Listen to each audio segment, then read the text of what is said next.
ഒരു പെൺകുട്ടിയെ നിങ്ങൾക്ക് വിവാഹം ചെയ്യിച്ചയക്കാനുണ്ടെങ്കിൽ, നിങ്ങളുടെ വീടുകളിൽ വിവാഹപ്രായവ്യക്തി വിവാഹം ആലോചിക്കുന്ന പെൺകുട്ടികളുണ്ടെങ്കിൽ, നിങ്ങൾ അവർക്ക് ഭർത്താക്കന്മാരായി തെരഞ്ഞെടുക്കേണ്ടത് ആരെയാണ്?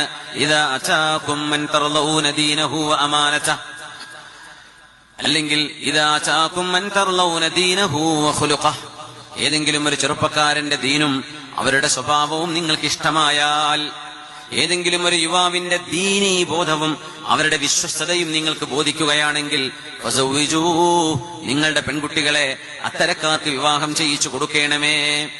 ഇല്ലാ തകുൻ, നിങ്ങളത് ചെയ്തില്ല എങ്കിൽ, തകുൻ ഫിത്നത്തുൻ ഫിൽ അർളി വഫസാദുൻ അരീൽ, ഈ ഭൂമിയിൽ കുഴപ്പങ്ങളുണ്ടാകും, പ്രശ്നങ്ങളുണ്ടാകും. അതുകൊണ്ട് നിങ്ങൾ വിവാഹം ആലോചിക്കുമ്പോ ഏറ്റവും ആദ്യം നിങ്ങൾ നോക്കേണ്ട ക്രൈറ്റീരിയൻ അവരിൽ ദീനുണ്ടോ ഇല്ലയോ എന്നാണ്. ഒരു പെൺകുട്ടിക്ക് നിങ്ങൾ നോക്കേണ്ടത് ദീനുള്ളൊരു ചെറുപ്പക്കാരനെയാണ്. ചെറുപ്പക്കാരോട് പറഞ്ഞു, നിങ്ങൾ വിവാഹം ആലോചിക്കുമ്പോൾ ഒരു പെൺകുട്ടിയുടെ സൗന്ദര്യം മാത്രമല്ല നോക്കേണ്ടത്, അവിടെ തറവാട് മാത്രമല്ല, സമ്പത്തല്ല. നിങ്ങൾ നോക്കേണ്ടത് ഇതൊക്കെ ഉണ്ടെങ്കിലും അവളുടെ കൂടെ ദീനുണ്ടോ എന്നാണ് നോക്കേണ്ടത്. അതുകൊണ്ട് ഹബീബ് പറഞ്ഞു, തുൻകഹുൽ മർഅതു ലിഅർബഇൻ ലിമാലിഹാ വലിഹസബിഹാ വലിജമാലിഹാ വലിദീനിഹാ തരിബത് യദാക്.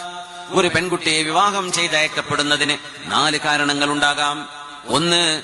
ഒന്ന് ലിമാലിഹ, ആ പെൺകുട്ടിക്കുള്ള സമ്പത്തിന്റെ പേരിൽ ഒരു പെണ്ണിനെ വിവാഹം ചെയ്ത് കൊടുത്തയക്കാറുണ്ട്, ഒരു പെണ്ണിനെ വിവാഹം ചെയ്യപ്പെടാറുണ്ട്.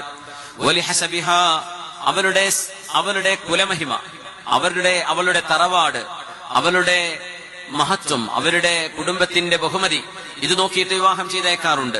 വലിജമാലിഹ, ഒരു പെണ്ണിന്റെ സൗന്ദര്യം നോക്കിയിട്ട് വിവാഹം ചെയ്യപ്പെടാറുണ്ട്. പിന്നെ പറഞ്ഞു വലിദീനിഹ, അവളുടെ ദീൻ നോക്കിയിട്ട് വിവാഹം ചെയ്യപ്പെടാറുണ്ട്. ഞങ്ങൾ പറഞ്ഞു ഇതൊക്കെ നടക്കാറുണ്ട്. എന്നാൽ നിങ്ങൾ ചെയ്യേണ്ടത് ഫദ്ഫർ ബിദാത്തി ദീൻ, ദീനുള്ള ഒരു പെണ്ണിനെയാണ് നിങ്ങൾ വിവാഹം ചെയ്യേണ്ടത് എന്ന് പുരുഷന്മാരോട് പുണ്യനബി തങ്ങൾ പറഞ്ഞു സല്ലല്ലാഹു അലൈഹി വസല്ലം. എന്തിനെന്നറിയോ? ആ യോജിച്ചു പോകുന്ന ഭാര്യയും ഭർത്താവും അവരിൽ ദീനുണ്ടാകുമ്പോ ആ കുടുംബത്തിന്റെ വെളിച്ചം കൂടുതലുണ്ടാകും. അവരിൽ ജനിക്കുന്ന മക്കൾ, ആ കുടുംബം, അവരുടെ ബന്ധുക്കൾ, അവരുടെ പരിസരം, അവരിടപെടുന്നിടം എല്ലാം സുഗന്ധമാണ്. അവിടങ്ങളിൽ റഹ്മത്തുണ്ടാകും, അല്ലാഹുവിന്റെ കാരുണ്യമുണ്ടാകും, പടച്ചവന്റെ ബറക്കത്തുണ്ടാകും. അതുകൊണ്ടാണ് ഹബീബായ നബി തങ്ങൾ ഇണകളെ തെരഞ്ഞെടുക്കുമ്പോ ദീനിയായ സംസ്കാരമുള്ള ആളുകളെ തെരഞ്ഞെടുക്കണം എന്ന് പറയാൻ കാരണം അതൊരു സൗഹൃദമാണ്.